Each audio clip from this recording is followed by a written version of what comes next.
Welcome to Leaders Lead Podcast. Are you ready to conquer your challenges and achieve greatness? Join us as we dive into inspirational stories of industry leaders who have overcome adversity and reached new heights.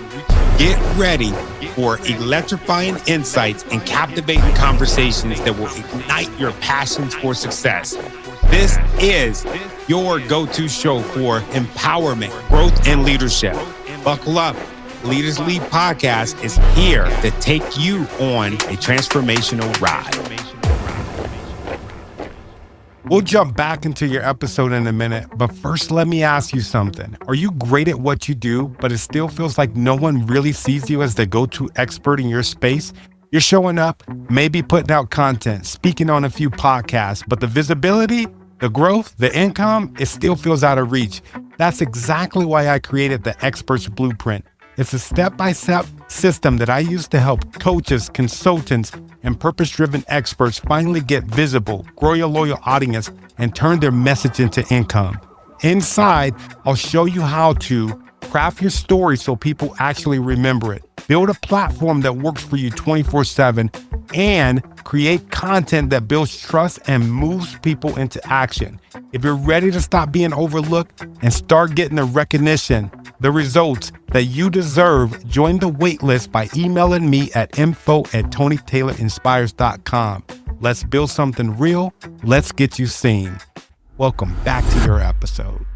Welcome back. This is Leaders Lead the Podcast. I'm super excited. I have an amazing guest today, Tim Shurr. You have an incredible resume. Some things that I saw, you're an incredible speaker. Really excited to meet you. And just like I told you before we started, we haven't talked since like you and I were talking on LinkedIn. I like my guest to I like my audience to get to know my guest as I'm getting to know them. And one thing that really stuck out about your body of work is the work that you do when it comes to mindset. Have you always been a staunch believer in your mindset controlling everything that you do? Well, I started out with mindset like everybody else, thinking that, the quality of your life is being determined by the quality of your thinking. And then over time, I found that you can have a really positive mindset and still feel stuck, still feel blocked, still feel like you can't get over things from the past, still feel like there's something that's keeping you from creating the joy that you want to have and experience when it comes to your money or your relationships or your health. And so I just kept trying to go deeper and find, what drives your mindset. And I found it's your unconscious beliefs.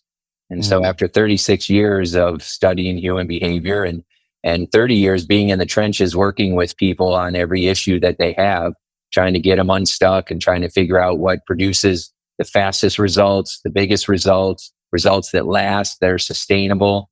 Because you can go to a seminar and jump around for 4 days, feel amazing, and then a week later, you're right back doing what you were doing before. Mm-hmm. And so I wanted to figure out what would maintain that positivity and help you feel secure. What would help you to become so strong that it doesn't matter what shows up, you're showing up resilient and full of faith and confidence. And so that's what I built my whole life around, looking for those answers, and I found them. Ooh, I love this. What's your story, Tim? Well, I grew up in Hobart, really anxious, scared of everything, it seemed, full of anxiety and worry, feeling not good enough, got picked on a lot. I had friends that one day they were your best friend and the next day they were acting like we were enemies. And so, and then when I was 12, my dad worked at US Steel in Gary, and he was working on a big electrical box. And while he was in there, someone turned it on and it blew up and caught him on fire, burned him and his buddy Bill really bad. And so, my whole life, the rug just got yanked out from underneath me. My dad survived, even though he's full of scars. But I remember as a kid going through the burn units and hearing grown men crying and screaming in pain. And eventually my parents divorced, and the whole, everything just kind of fell apart. And so it just reinforced in my mind this belief that I'm not safe. And so I was constantly playing not to lose. That's what I call it. I call it playing not to lose. where, I don't want to get hurt, or don't want to be rejected, or I don't want to try too hard because what if I fail, right? Or I don't want to prove everybody right that I'm an idiot and I'm no good, so I was afraid to try. I had no discipline. And, I was told that a lot. My high school counselor said that I should pick out a broom because that's probably what I'll be pushing, in my adult life. Not the best form of encouragement, but, Right. the early 80s and 90s were brutal. So that was my story. I decided I wanted to prove people wrong. In the beginning, I wasn't trying to save the world. I was trying to figure out how to save me. I had a counselor tell me I had generalized anxiety disorder. And I'm like, well, how do you get generalized confidence in order? He didn't know. And I wanted to figure that out. So that became my life purpose. And I've been doing that ever since. Wow, that's incredible. I think that's it's oddly familiar, your story to mine. I had a counselor tell me that she got mad at me during graduation because I was moving and fidgeting, because I had anxiety, a whole bunch of anxiety back then. But she just would tell me, she said, "Oh, be quiet and stay still. You're messing up the graduation." And I just couldn't, because I would just be moving. And it was almost like, I remember clutching my hands and keeping them like still, but it would just make me move even more. But one thing that she told me was, not only was I was not going to graduate eighth grade, but I probably wasn't ever going to graduate high school or college. She told me that I was going to be a failure. So it's like, what is it with that damn area, man? Yeah, well, there's a lot of people in authority positions that don't know what they're doing, right? And they just have such a lack of emotional intelligence and self-awareness. People don't realize how our words affect others.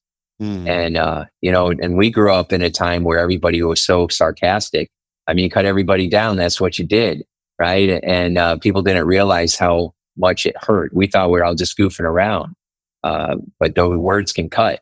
They say sticks and stones will break my bones, but words will never hurt me. That's false. It is bullshit. Words hurt a lot. And but people they didn't know. Those were times where we didn't have seatbelts and people smoked on planes, and so a lot of crazy stuff happening. And it's kind of interesting because in this culture we're in right now with the social media, people know this now. We're talking about it more, even though human beings are still showing up and acting silly and being hurtful and mean. At least people are talking more about mental health now, and we're becoming more aware that self-esteem and self-love is a positive thing, and that you got to be encouraging of yourself. But even when you know that, even when you have all the information, your subconscious mind, your emotional mind doesn't care what's logical. It only runs on beliefs. Like your computer doesn't care what software it runs. It just runs the programs. Right. And we all have programs inside. And the deepest fear that we all have is that we're not good enough. And because we're not enough, we won't be loved. So how do we get that love? And that's when we start, developing all kinds of really dysfunctional ways of chasing approval and chasing respect and chasing money. And I learned, Tony, that when you chase something, it runs away, right? So we can't chase it. We have to, we can't chase respect. We got to give it to ourselves. We got to attract it to us. And all of this happens quickly when you upgrade those core beliefs in your unconscious mind. So how do you do that? So what you do, I created this one belief away method because I went to school for psychology, but while I was going through, I think it was my second year, one of these classes, they had guest speakers coming in talking about their modality. And one of them was a hypnotist. And so he asked for a volunteer, and I thought, well, I'll make the class laugh. That was my thing, being the class clown. That's how I chased approval. And so I went up there, and the hypnotist said, "You're going to listen to my voice. I'm going to count from 5 down to 1, and then you're going to feel really peaceful." I'm like, all right, whatever. And so 5, 4, 3, 2, 1, all of a sudden I feel this sense of peace that I never felt before. I was like that knot in my stomach that I walked around with, like you and your tight fist. Imagine them just relaxing, right? And just totally letting go and still feeling safe. Like I could hear my classmates around me laughing at me, but I didn't care because I was so peaceful. And then he told me I was going to feel confident all week. And all week I felt really confident. And then, I went right back to feeling anxiety again because I was good at doing anxiety. Even though I didn't know I was doing it, I thought it was happening to me. And so I got into hypnosis and I'm like, what is this all about? So I ended up getting a certification, and then that opened the door for learning things like neuro-linguistic programming, NLP. And then when I started working with people, I found that there was all these other, what do you do when it doesn't work and when people get stuck? And so I was learning EMDR and EFT and tapping and Reiki and energy work and pretty much anything where they said that if you have a phobia or a trauma or you get stuck, this is going to help you. And then I turned my practice into a lab, into a workshop, and I got obsessed about let's try this and let's try that. I was very skeptical. I had that prove it attitude. Right? And so I tried everything that somebody said it works. I'm going to try it out. And I did that for decades. I did over 16,000 sessions. And in that amount of time, I started noticing that, okay, you got to upgrade these beliefs, and you can do that by starting with a feeling, right? So let's say you have that anxiety, and we step into that feeling of anxiety. We follow it back to the very first time you ever felt that way. And because I discovered that you don't have to go back and dig up every horrible thing you've ever been through. Mm-hmm. That if you go and you find the core one where the belief was formed and you upgrade it, it's like dominoes. You push over one, it just kind of knocks over all the other ones and kind of lifts you up all at the same time. And so we would go back to that, what we call original sensitizing event, where the belief was formed. And then we go and we bring the resources. I mean, you are so much more accomplished and wise and powerful and strong and understanding of how the world works than you were back then, than you had when you were in 8th grade, right? So we can take those resources. If you would have had those resources back then, things would have been different. You would have looked at whoever told you that nonsense and you would have said, I'm a creator. Try to hide the sun. That ain't going to happen. You just need to let me shine. Right? Wow. Get out of my way and I'm going to shine. I'm bringing the glory. Right? And then you would have had a whole different way of showing up in that experience, and it would have been empowering. Someone tried to snuff you out and you shine even brighter. Right? So it would have been a whole different way of showing up. Well, that's what we do. And then we get rid of the old belief and we upgrade it with the new belief. What would you rather believe instead? Because beliefs are just ideas. They're just opinions. And you have the right to whatever opinion you want. So we would just find that belief. What would 8th grade Tony want to believe about himself instead that would make him feel strong and empowered for the rest of his life? And then we anchor that new belief in, we strengthen it with some new resources. And then that's step 1. And then we would continue through this journey. Step 2 is upgrading the feelings. Take you through the releasing, right? Where you're using forgiveness and you're getting the poison out of you. When we go through trauma, it's like getting bit by a snake, and that snake bite hurts, but that's not what paralyzes you. It's the poison that's left inside. And we guard our poison. We justify it. We use our anger, our self-pity, our self-righteous indignation. We guard that poison instead of getting it out because we think that if we get it out, we'll get hurt again. So we'll just keep ourselves down. And so, we're great at trying to avoid pain by doing things that cause more of it. No, I noticed that even when you were saying, talking about the different resources that if I would have had during that period, I would have been able to overcome that. It made me feel good just by hearing you say that. So I used to think that this stuff was so woo. And I used to make fun of people that believed in it, but it's become such a big part of my life. Not necessarily, the hypnosis stuff. I've been studying that. I started getting hypnotized because I was having some stuff going on with my sleep. When I first started my business, I couldn't sleep at all, so I would listen.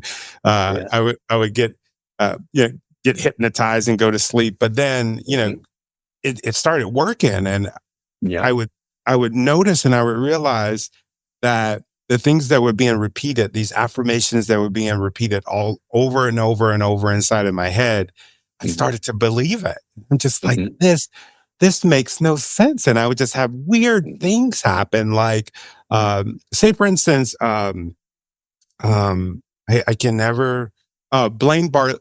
He was Arnett. on, yeah, Barnett. He was on your show, right? Mm-hmm. So check this out. He came on my podcast, and the night before he came on the night before he came on my podcast, I was sleeping, and I was listening to Bob Proctor. Proctor. I was listening to some of his stuff, and I had fell asleep, and then all of a sudden I woke up. I woke up in the dead air of the night. I looked at my phone, and I see Blaine freaking meditating, listening to freaking Bob. And I'm just like, what the hell? I screenshotted it.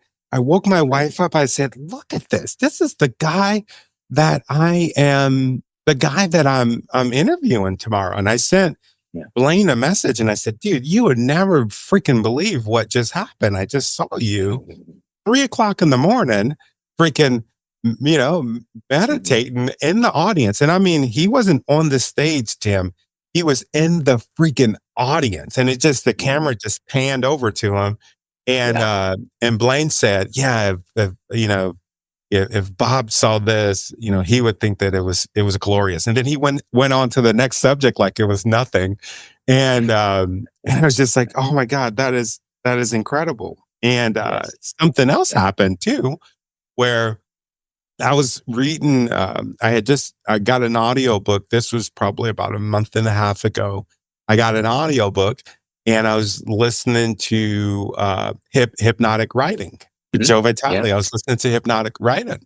And then the very next day, Tim, that's when I got your email. Synchronicity. It's the law of synchronicity. What is that? Yeah. The law of synchronicity is when you are focusing on something that you want, or you are in a certain vibration, that attracts more of that to you, right? So you're thinking of a friend, and then all of a sudden they call you up 2 days later out of the blue. You're like, what? You're thinking of a song, and then all of a sudden you hear it on the radio. You're thinking of a movie, and then 2 days later it shows up on TV. So, this is, it's almost like, we're tuners. As Bob Proctor would say, our brain is like a tuner, like a radio, right? Mm-hmm. And there's radio waves flowing around us all the time. And right now, these invisible waves, you can't see it, can't feel it, can't smell it, can't touch it. But if you tune into the right frequency, there's jazz and country and rock and roll and rap and opera. You just got to tune into the right frequency. It's all there. And our brain is like a tuner.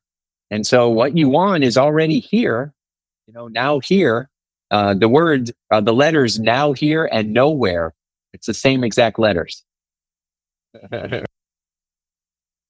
Yeah. And so we tune into something. That's why we're always focusing on what we want. One of the greatest secrets of success is, what do you want? And what can you do today to get towards it? Most people are focusing on what they don't want and what they're trying to get away from. They're not focusing on creating financial freedom. They're focused on not being broke. Not being broke. So if you tell your GPS, I don't want to go to the grocery store, getting you directions to the grocery store. But I don't want to go to the grocery store, getting you directions to the grocery store, right? Because that's what you're talking about. So when you say, I don't want to be broke, guess what happens? You get another bill, you get a flat tire, you get some other expense that someone gets sick, you got to go to the hospital, right? So we've got to focus on what we want. And as a coach, a lot of people come to me and they start telling me all the things they don't want. And I'm like, well, what do you want? And then they get real quiet. Like, for example, a woman one time, she said, I'm just really stuck in my mind. She said, I don't want to procrastinate. And I said, okay, great. Well, what do you want? She said, well, I don't want to put things off anymore. Okay, great. Well, what do you want then? What You're do you want stuck in a loop, happen? ma'am. Yeah. And she's like, well, I just don't want to procrastinate. And I'm like, well, you can't get what you want because you don't know what you want. You only know what you're trying to get away from. You want to feel driven. You want to set a goal and achieve that goal. You want to take action steps today. You want to plant those prosperity seeds. And she didn't even have the language to talk that way. And so she couldn't have it because she couldn't, there's an old saying that you got to name it to claim it. And she wasn't able to articulate what she wanted. And so she couldn't get it. So if I tell my GPS, I don't want to go to the movies. I don't want to go to the grocery store. I don't want to go to the post office. That's where it's going to take me. So I got to tell it, where do you want to go? I want to go hang out with Tony. Getting directions. Hanging out with Tony. Here we are. Oh man, I love that. Yeah, if you would have told me that 10 years ago, I would have been like, I don't know about Tim. I had a famous woman one time. She sold almost $1 billion in sales. She was like crazy at the top of her game. And she said, check your ego with your bank account. I love it. It's it makes sense. It's almost when you're talking, it made me think, okay, that's why I carry a gold card in my wallet as opposed to a I don't want this anymore card. Yeah, yeah. And if you could follow people around and listen to their thoughts, you'd be like, well, no wonder you're thinking the way you're thinking or feeling the way that you're feeling. Because if you heard how you talk to yourself, your brain has no other choice but to go in that direction. What's this connection with, is there a big connection with that, with what you said with folks that have generalized anxiety disorder, or just anxiety in general? Yeah. So anxiety comes from, again, that belief that I'm not safe because of the experiences we go through. I call them big T and little t traumas. Little t traumas are when we get our feelings hurt, someone betrays us, we don't get picked to be on the team, right? Mm-hmm. And then big T traumas are the verbal, physical, sexual abuse, a death in the family, an illness, injuries, things like that. And so what happens when we have a whole bunch of big T and little t traumas is it's like we get this fire alarm inside of us that keeps going off, telling us danger, danger, even when there's no fire. And then we don't know what's activating it. And so it keeps going off randomly. And then we're experiencing it as the elevated heartbeat. All of a sudden, I'm just feeling panicky and I don't know why. I can't sleep at night. I feel like I'm drinking more every day. I got to drink to have confidence, right? I'm smoking weed more. I'm smoking cigarettes. I'm doing energy drinks. I'm constantly trying to change how I feel. I'm addicted to sugar. These are distraction mechanisms. These are ways that we distract ourselves. These are ways that we try to comfort ourselves, but they're not treating the source. It's like cutting the top off of a weed. We got to pull that weed out at the root and plant a flower. More self-love, more self-respect, and a feeling of worth. And so we disconnect that fire alarm. So anxiety just makes us feel like we're not safe and there's nothing we're going to be able to do if something bad happens. But most of the stuff we worry about never happens anyway. We're just misusing our imagination. We're supposed to use our mind to prepare ourselves, not scare ourselves. Mm. Yeah, you mentioned a thing about smoking weed. I've dealt with a lot of folks that have a fear of public speaking and helping them break through this fear of public speaking. And Awesome.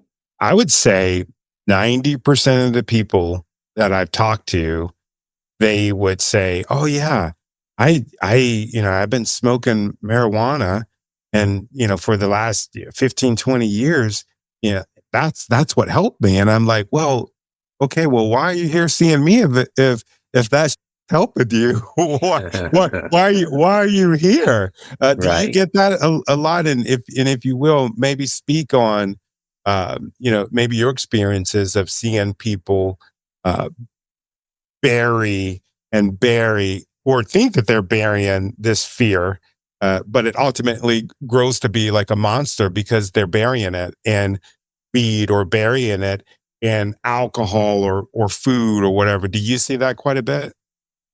Yeah, all the time.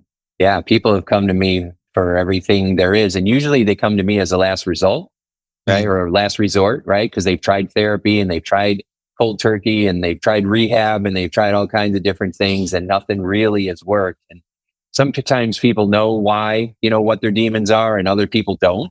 But it doesn't matter because we're able to start to produce those results almost immediately from the very first session, just by finding those beliefs and upgrading them. And but yeah, most of the people that are calling me these days, they're aware that what they're doing isn't working, and they don't know what else to do. And I've had so many people say, "You're my last resort. I've tried everything else. If this doesn't work, I don't know what I'm going to do." And I'm like, "Bring it on," right? Because It's very hard to find something that works almost every single time, but this approach does. And I've done this with so many different personality types, so many different problems. People that have drank for 40 years, total alcoholic. And in a session or two, they're not drinking anymore, right? Wow. Which is incredible. People have had panic attacks for 30 years, been on all kinds of medicine, all kinds of treatment plans. And in a session or two, no more panic attacks. I mean, it's incredible. I was taught that that's impossible when I was going through school for psychology, that it takes years to unpack all that stuff. No, it doesn't. You can change in a heartbeat. It's like you have a safe and you got 2 numbers of the 3-number combination. That door will feel impossible to open. You can never get the treasure. But if you had the 3rd number, that door swings right open with ease. Wow.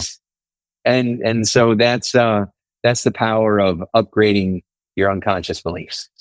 Wow. So you've had people break addictions and habits in just a couple sessions? Yeah. Like hundreds and hundreds and hundreds of times. Are you kidding So, me? and every kind of thing there is. So, the nail biting and sugar addiction and smoking. I've worked with a trucker that smoked 4 packs a day. He had 1 in his mouth, 1 in his hand, 1 in the tray. He just smoked all day while he was driving. And, and I really wanted it to work because he was like 6'10" and it's a big guy, and it did. He dropped from 4 packs a day down to a couple of cigarettes in the first session. And by the second session, he had quit. He didn't go back. I always follow up with people months down the road. And he had never gone back to it. Right. And so, and then other kinds of habits and addiction like bulimia, 15-year-old girls throwing up in jars and hiding it in their closet. Right. Mhm. Or trichotillomania, which is pulling your hair out. Right. I just push my hair out naturally, but where people pull their hair, I met a little boy that pulled all his eyebrows out, from constantly pulling at him all the time. And then you can imagine how the kids made fun of him. And but I was able to help him free him from that. Even people that have really bad OCD, it's been able to really help them to feel a greater sense of peace. And so the things that you wouldn't think you can treat, the mind is incredibly powerful. And we've been able to get some pretty amazing progress with just about everything that there is, which is amazing. Oh, that is very incredible. What does that look like? As far as do you just, it's a layperson question. Yeah, what does it look like? So do you just you hypnotize them for a couple sessions and then it's all good? Yeah, so this is what it looks like. So with hypnosis, it's not what you see on TV or in the movies. Like when that movie Get Out came out, I was like so mad. I'm like, all right, where there's a whole bunch of more people that aren't going to do hypnosis now. Or Hypnotic with Ben Affleck was the last one I saw where he's just, the bad guy is just hypnotizing everybody to think all this. It's total nonsense. Unless you're a vampire. I guess if you're a vampire, then you can do that. But otherwise, it's all make believe. And so even in entertainment stage shows where it makes it look like you're going to go sleep and then people are out and then you're making them do silly stuff, that's really not what's going on. It's just set up to look that way. Everybody goes in and out of hypnosis every single day. It's how you fall asleep at night, right? And your brain waves slow down so that you can get more relaxed and focused, right? Which is what we do when we fall asleep, what we do right before we get out of the bed in the morning. That's why it's such a good time to listen to affirmations at those 2 times. Because you're already naturally more open to suggestion. And so as hypnotists, we've learned to get people more relaxed and more focused on what we're doing so that they become more open to suggestion. Now, that's what most hypnotists learn, and that's all they do. And so they try to get you into this magical deep state of somnambulism or some deep state of hypnosis because they think that if in that state, you can just say whatever you want and then magic is going to happen. And sometimes it does. But a lot of times people go back to what they were doing because those affirmations are like throwing dirt on top of weeds. If you don't get to the root of it, then, you're going to eventually slide right back. People say, I think it wore off, right? When you upgrade your beliefs, that doesn't wear off. So we get people relaxed. Then I take a couple of minutes to help them just feel relaxed and peaceful. I don't even care about whether they're hypnotized or not. People are so worried about whether they can be hypnotized. It doesn't matter. You can, but it doesn't matter, because that's not what's magic. What's magic is going back and reframing those upsetting experiences and giving them a more powerful meaning, and then upgrading the unconscious beliefs. That is what matters. And if you got a brain, you can do that. And so then once we get someone relaxed, then there's a couple of things we do. One, we upgrade the beliefs. Two, we give people a new set of strategies. Most people are constantly activating their fight or flight response. They're breathing through their mouth. They're staring at the ground. They're telling themselves it's going to be terrible. They're focusing on doom and gloom. And then that just puts you in a panic, right? So we do the opposite. We get you to breathe through your nose, which activates the relaxation response. We get you to look up. We start using power questions. Instead of what if it goes wrong, use what if it goes right? What do I want to have happen? So we start to get your GPS to go in a new direction. Then we're imagining successful best case scenarios instead of worst case scenarios. So we're showing you how to take charge, how to make yourself feel safe, and how to use the resources that God gave us to your advantage. Then the third part of it is to use pleasure and pain in a new way. Like if you smoke cigarettes, you associate, or let's say you smoke weed, you associate pleasure to the marijuana and pain to not having it. So we got to reverse that. We associate pain to the weed and pleasure to the freedom of having a clear mind and more energy. And so when you do that, then all of a sudden people get away from the weed and they start showing up more empowered, and they don't have to distract themselves because you cleared up the limiting beliefs that made them feel insecure in the first place. And that's basically what we do. Ooh, that sounds good. I like that. That is a crash course in Psychology 101, brother, right there. I think, I'm going to school right now to be a counselor, and I'll be done in probably about a year and a half with my master's in it. And exciting. Yeah, it is. But to be honest, Tim, when, I meat people like yourself and, studying some of the things, I'm just like, man, there's a lot of money that the military is spending on this degree, where I'm learning some other stuff that I'm seeing work out better for everybody else. Like this stuff that you're talking about. I think this is way more fascinating. Well, it's way more effective, but what am I going to tell you? Right, you're already in it. But, I got my degrees too. That's okay. You can finish this and then continue your education and learning. I worked with the VA many times and was almost a provider. We got almost to that, so that the military would pay for my One Belief Away hypnosis certification, because I have a state accredited school.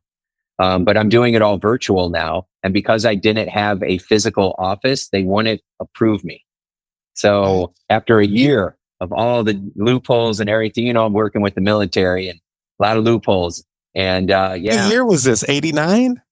No, it was right after the pandemic, because during COVID, they were making exceptions because nobody could go to offices anyway. But it was like a year after COVID, and they're like, sorry. And I'm like, sorry, we've been working on this a year. Why didn't you tell me in the beginning? Sorry. Oh, man.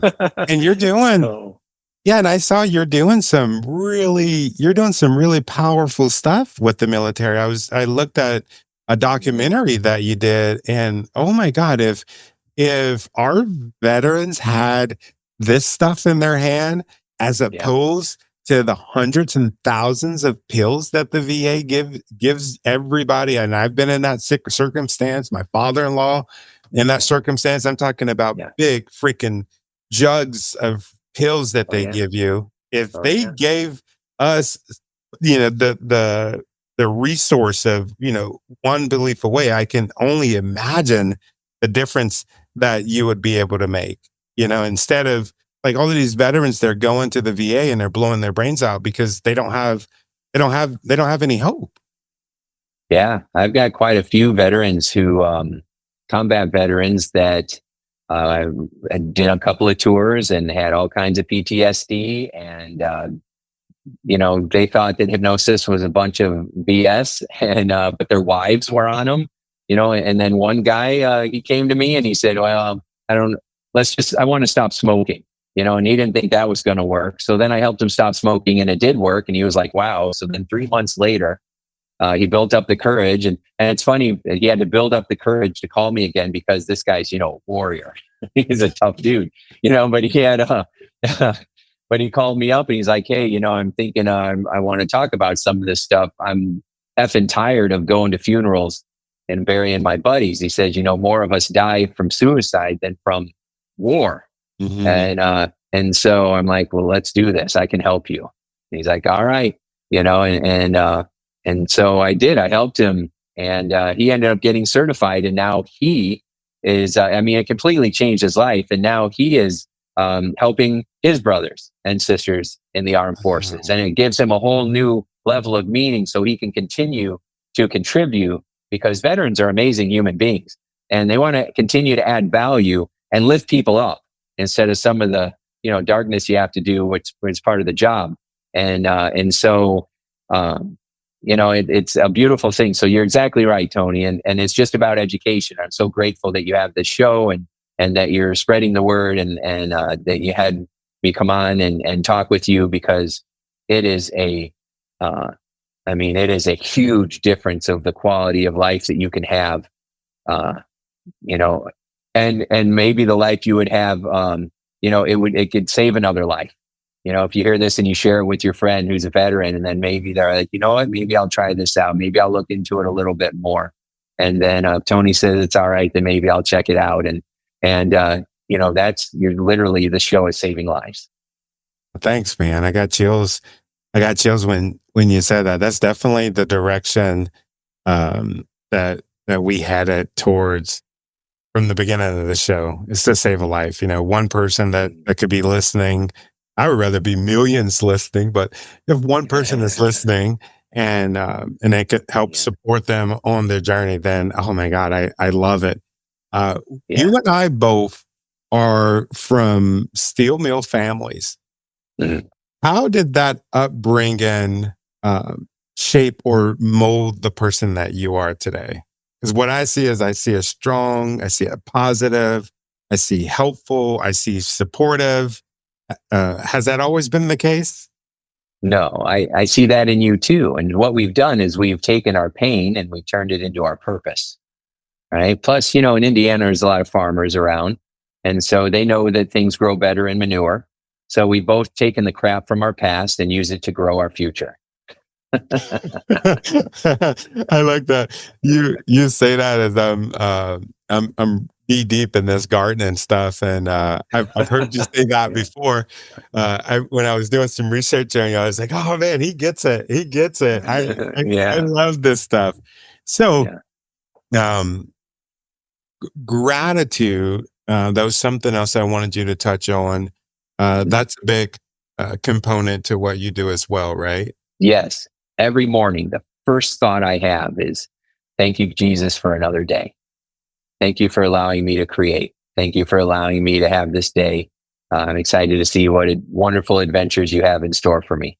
And every night when I fall asleep, thank you, Jesus. I appreciate you giving me this day. I pray for myself and my family and my clients and all of us. And I do that every day. That's not how I used to be. Church was something to get off the checklist if I had time.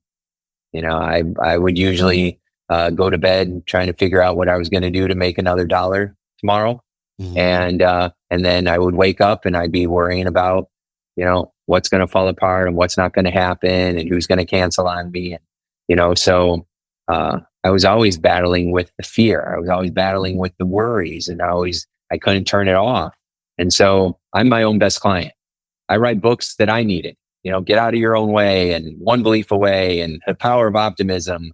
I write these books for others because that's what I needed. And so I think that gratitude is a survival skill more than anything else. It is a way of coming from love, right? Mm-hmm. There's two emotions, love and fear, and everything else falls in between. And fear is the absence of love. And so if we just focus on loving ourselves and loving each other, which is the main message from Jesus, then everything else is going to start to take care of itself.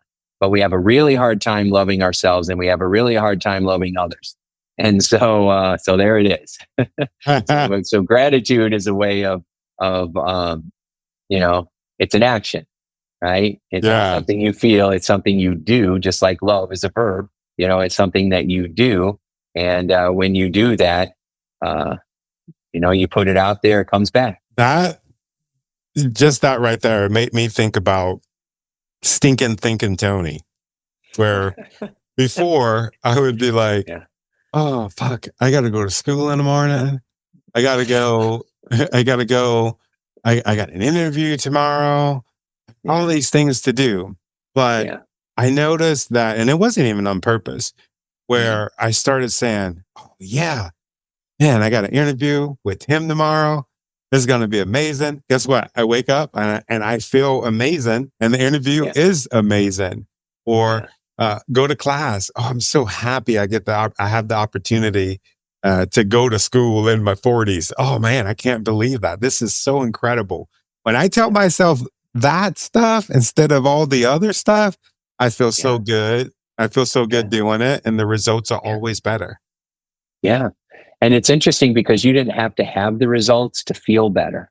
So I hope everybody really hears this. You don't have to have the results to feel better. You can feel better right now. People always say, I'll feel better when. I'll feel better when I have more money in the bank. I'll feel better when I have more love in my life. I'll feel better when I have more muscles. I'll feel better when I have, and all you're doing is wasting time, because you can feel better right now. And when you feel better, you will attract more of that to you faster. So it is so important to recognize that how you're feeling is based on the story you're telling yourself, not the situation itself. Joe Vitale, who you brought up with hypnotic writing, he says, hold a pencil, not a pen, because the cool thing about a pencil is it has an eraser. So if there's things you don't like, you can just erase that out and then write something else.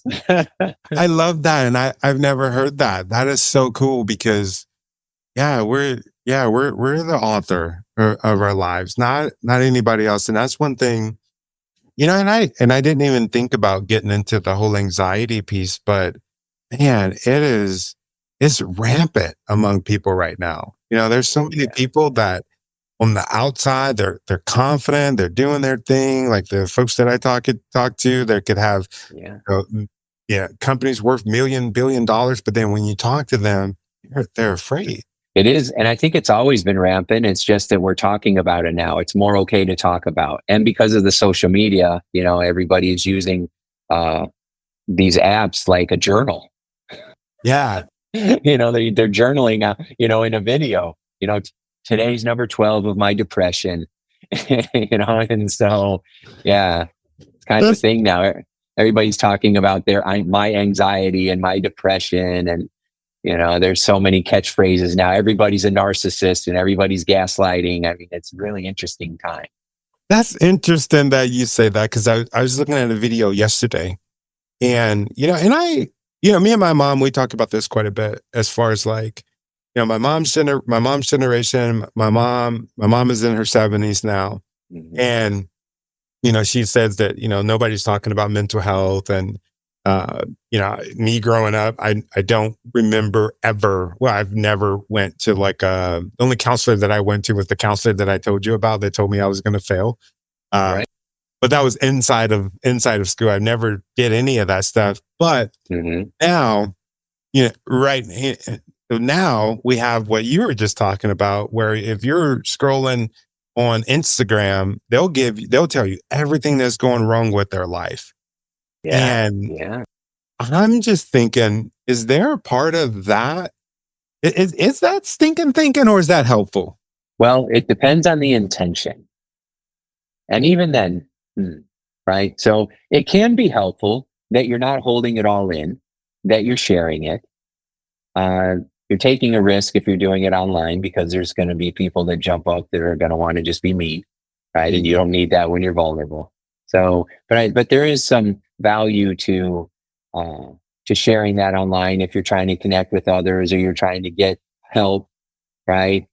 But I meet people, or I see people online where it doesn't look like they're doing that. That's how they're getting attention. That's how they're trying to get people to connect with them, right? And you don't want those people connecting with you. Like sometimes I'll join a support group and I'll start dropping some gold nuggets that would help them if they used it, and they chase me out of the group. Because they think you're soliciting or something. Right? Yeah. Or they're just so, addicted to their victimhood that, they're not really looking for a change. They're just looking for people to say, you poor thing. And I'm all about having empathy and compassion, but also let's not get stuck. Let's create some breakthroughs. Yeah. And when I work with people that have been through the worst stuff you can imagine, and then I watch them have amazing transformations, because people say, your job is, do you think it's changed you? Because people call you up in the worst things that you can go through. People come to me for that, kidnappings and rapes, and two moms came to me one time, both their 15-year-old boys committed suicide together. I mean, just awful stuff, right? The stuff that you see in combat situations, and just a whole bunch of really rough stuff. And they're like, doesn't that affect you? And I'm like, yeah, it does. It does sometimes, but that's only half my job.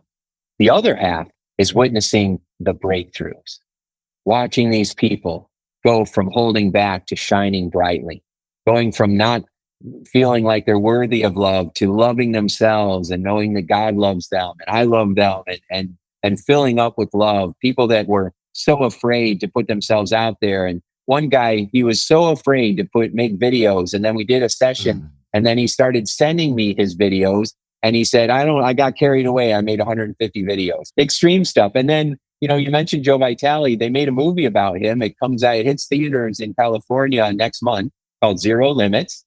And so I'm plugging it here. John Ashraf, John DeMartini, it's half the guys from The Secret movie are in it. I'm in it, which is what? Yeah. So I'm in it as well, and it'll come out on Apple TV and Amazon and all that cool stuff. So and I share stories, of people who have zero limits, that lost half their body weight, or that went from not being able to sell anything to selling millions and millions of dollars worth of products. There's so many amazing things that we can do. And we have it inside of us already. It's like an unplugged lamp. The light bulb, it doesn't matter how dark the room is, that lamp would shine, it would chase it away, it would fill the whole room with light. You just got to plug it in, right? And we got to plug into our source. And when we plug into our source, the potential's already inside of you. There's not anything wrong with you. You're not broken. You just got some limiting beliefs, and we got to plug you in and get you shining, and know that you deserve it. That's so good. That actually hit my soul. Before I forget, would you do my audience a favor and tell them the story of the lady that met God and the crosses? Yeah. Okay. All right. So here we go. So there was this woman, and she was having a really hard time. She was just struggling, wrestling with God. And so she goes and sleep at night, and she falls into this deep sleep. And then all of a sudden she has this awareness where she's standing in this field, and all of a sudden Jesus appears. And she said, "Oh Lord, I can't handle this." And he said, "What's wrong?" And she suddenly was holding this cross in her arms. And she said, "It's too heavy. I can't bear this cross. It's too much for me. Can you take it?" And he said, "Of course, my child." So he took that cross from her. He took that heaviness from her, and she could breathe. Oh. And then he said, "Now, my child, you do need to pick another cross, because, this is your human experience, and you want to have your spiritual breakthrough." So Jesus waved his arm, and all of a sudden crosses of all shapes and sizes appeared everywhere around her. Big, huge crosses, tiny little crosses, all shapes and sizes. He says, "Go pick out the one that you think's going to be right for you."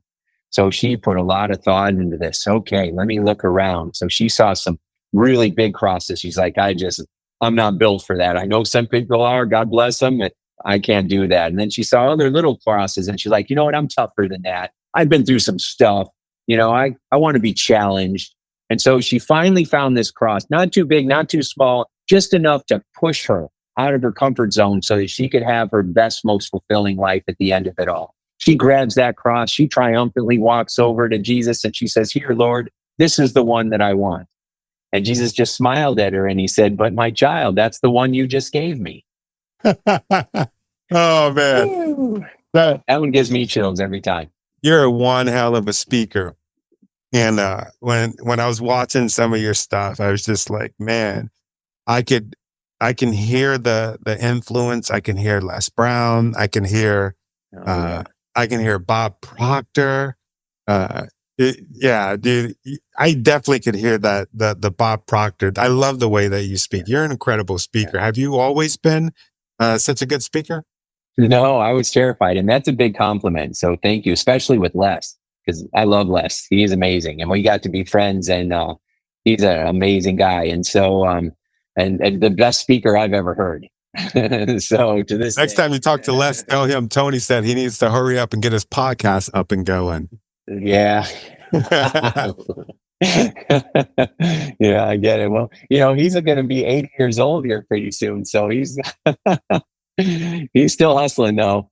Yeah. But yes, that's, no, when I was terrified of public speaking, actually. So yeah, when I had my high school public speaking class, I wanted to die. I was so scared. My knees would shake. My hands would shake. I would lose my voice. My heart would pound so hard. I thought it was going to burst right out of my chest.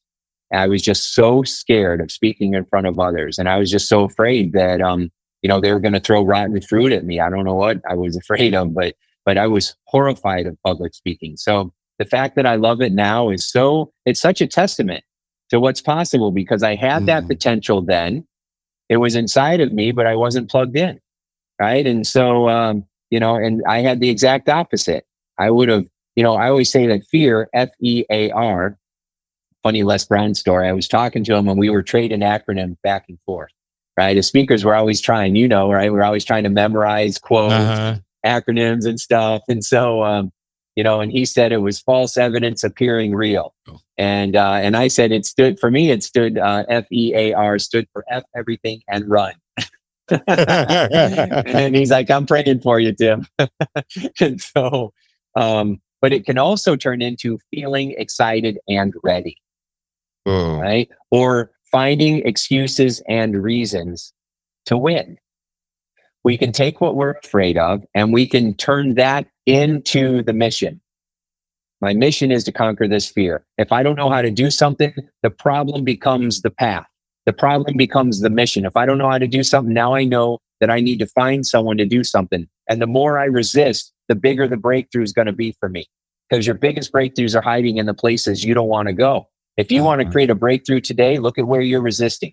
Look at where you're procrastinating and go there on purpose. And when you do that, that's when the magic starts to happen. Wow. Yeah, dude, that made me think of, when you were talking, it made me think of when I was a kid, especially a teenager. I had a lot of fears. And one of the big ones was public speaking, but then I ended up becoming a public speaker, which is weird. And I love it. But even bigger than that, I had this fear of driving on the highway. And I would always think about, what if I die? What if the car flips over? What if it just stops? What if all of these different things? And it just made me paralyzed. But then there was this moment where I had to get on the highway. I had to drive all the way from North Carolina. I was in the Marine Corps. I had to drive all the way from North Carolina to Gary. And man, I held that steering wheel tight. The freaking 3 days that it took me to get there, even though it's not, I think it's like a freaking 13-hour drive or something. But, fast forward to now, I was like, 19, now I'm 42, fast forward to now. And that's one of the places, not only where I go for solace and, to relieve some of the tension, but that's why I take my kids. We just go on a drive. Our favorite movies that we have are the ones where you have the ups and the downs. You have the tragedies in the beginning. Every hero journey is like that, where it starts out with some kind of loss and then people not believing in themselves and then meeting someone who helped you believe in yourself. And then finally embracing that, which allows you to beat the odds and win the day. And then after that, you don't look at yourself as a hero. You're just someone who did the right thing. And that's what makes you the hero. And we all want to avoid the pain. We all want to skip that part of it. But if you went and you saw a movie and it was just, yeah, my life's great, and then everything's great, and then afterwards it's great, nobody cares, right? Because there wasn't any struggle in that, and the struggle is what makes it worth it. And so if you're going through struggle right now, that's why we call it a growing pain.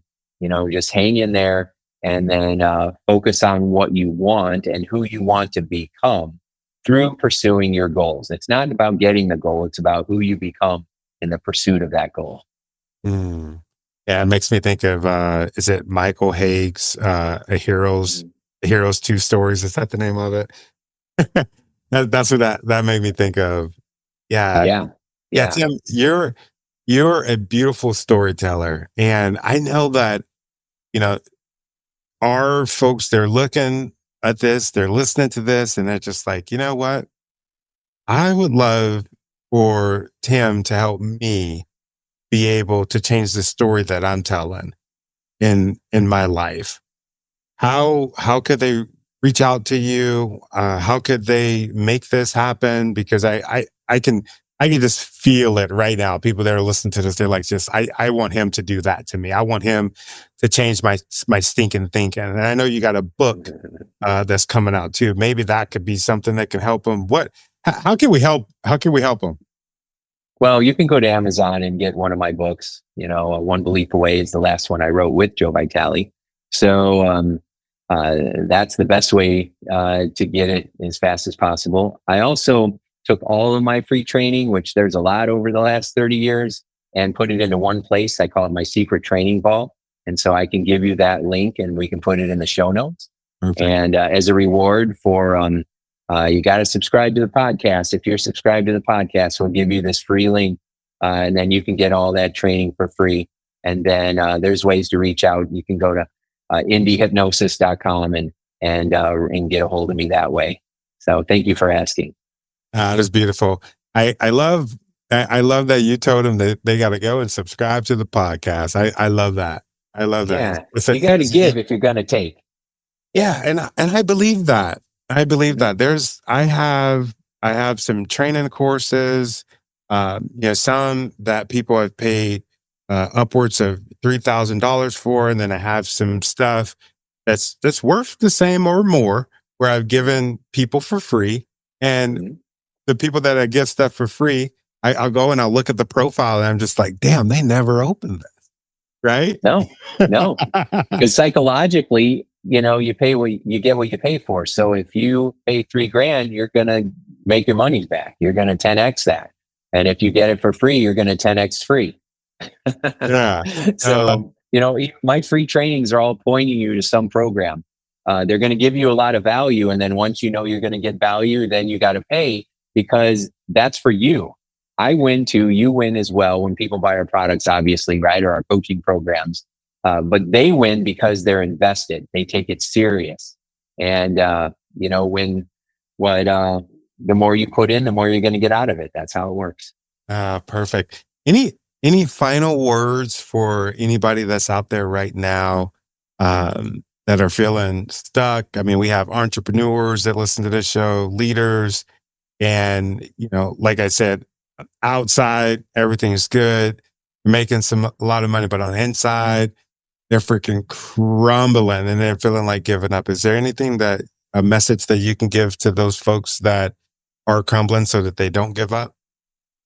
So use the power breathing. Go back and watch this again, because I put a lot of technique and a lot of cool strategies. I just said it really fast, but if you go back and you play a little bit and pause it, play a little bit and pause it, and use the strategies that are already in this interview, you're going to get some value. Also ask yourself, what would I have to believe to feel the way I'm feeling right now? Try to find that belief. Be a belief hunter and a wisdom collector. So think about, what would I have to believe to feel this way? And then what would I rather believe instead?